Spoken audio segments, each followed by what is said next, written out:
Hello guys, and welcome again to my channel. So today we are going to have a waxing sa underarms. Okay, maraog taas na jud kayo siya. So need na nato siya i-wax. Okay, I don't do kuan ka na galing. So to kana tweezers. So wala na ko siya ginaibot. Much better gud ang wax kay ang benefit sa waxing is like dugay siya mo tubo nya ang iyahang tubo kay dili baga, unlike sa kung imo siya i-puller lain na gyud ang iyahang tubo, mas nindot jud og wax. So let's go, tara.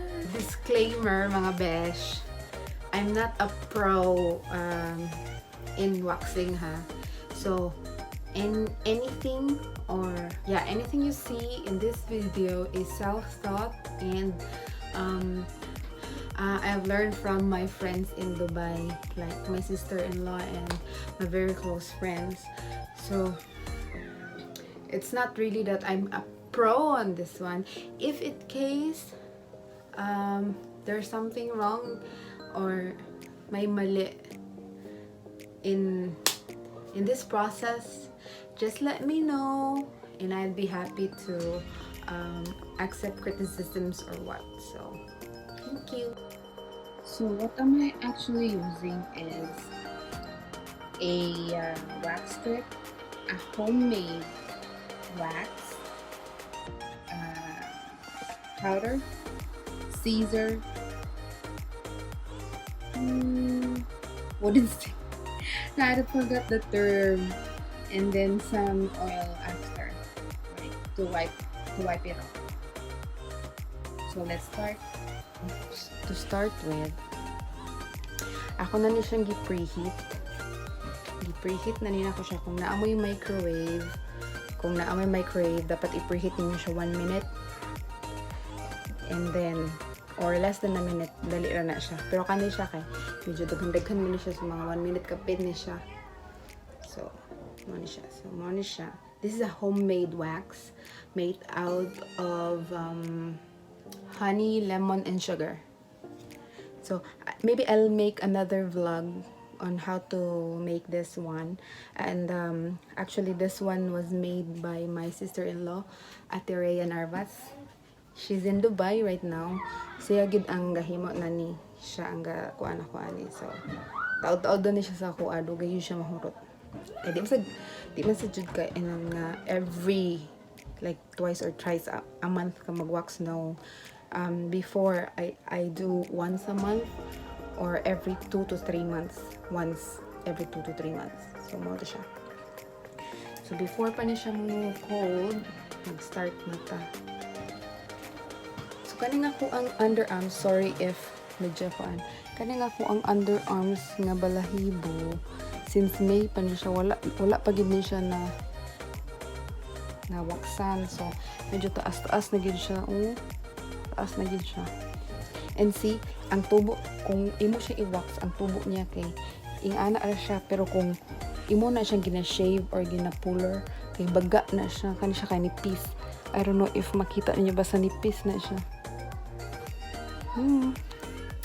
Sorry, medyo itong pa kong ilo kay ikan pa ko nanganak. So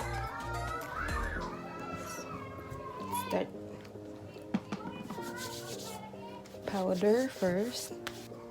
So dapat if pasaka imong wax, ang imuhang pagbira paubos. So let's do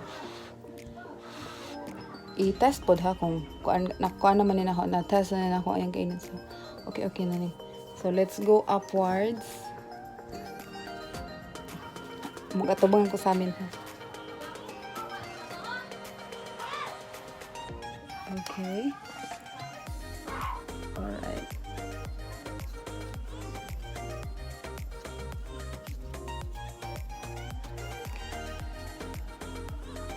See?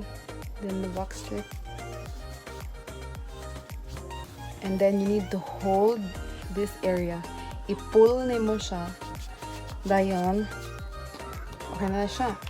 Pagka-pull ni mo, dapat paspas and kuan with force. So pull and then so see, just one time. Katutan ng balahibo. Naibot siya in one time. Wala sakit. Kasi kung naapa man gali na habilin, gamay na lang. Kasi naara diri nga area. I don't know, may makita ninyo. Kana na lang nga area.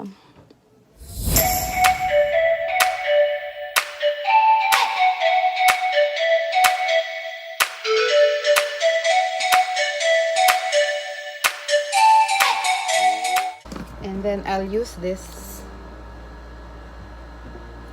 this for like after siya i-wax.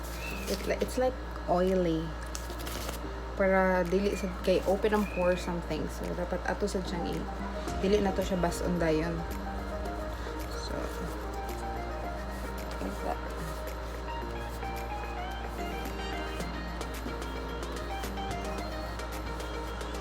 Okay. Ayan na. Sorry if ito makong ilok. Wala pa naka-recover sa pregnancy. So, wala na siya balahibo. That's it. Diba? Ano na siya ka-simple. Ano na siya ka-paspas. So, let's do the other side. Kana siya.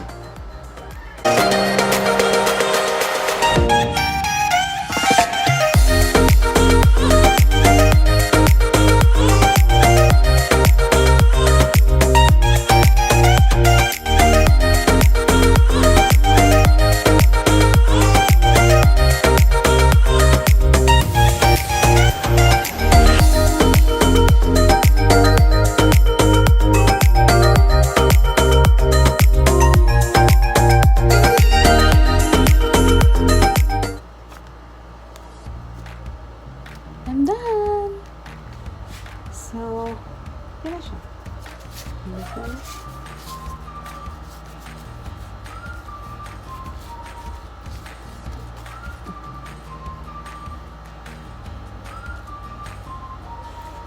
It's done. After 3 months, May, June, July, August. So, see? Wala na siya. Wala na. It's done. Medyo naalang ko yung chicken skin type something sa kanina side. But it will be gone. Wala rin na siya. Naalay puwa-puwa, but it's fine. If naapa manggaligagmay, no? I-puller na lang siya. And thank you so much for watching this video. I really appreciate it. And please like, share, and subscribe. And hit the bell button para ma-notify mo for every time na mag-plan ko a video. So, thank you!